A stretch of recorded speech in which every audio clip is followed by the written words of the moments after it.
Здравейте хора, елате с мен на почивка в Кипър. Ще чакаме отново. За сега доста ми е добре преживяването, като за първи път.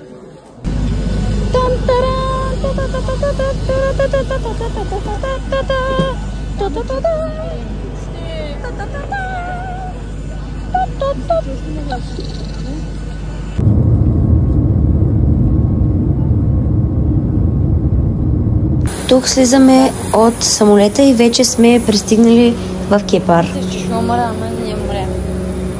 Това е гледката, през която преминавахме всеки ден. Толкова е впечатляващо. Решихме да отидем на зоопарк и сега ще ви покажа животинките, които ме впечатлиха най-много. Ето тук можеш да влезеш при животинките и да се катерят по теб.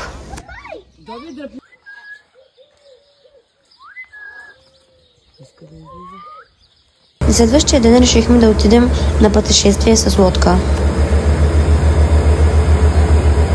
Това е едно от местата, които посетихме. Наистина навсякъде в Кипър е много красиво.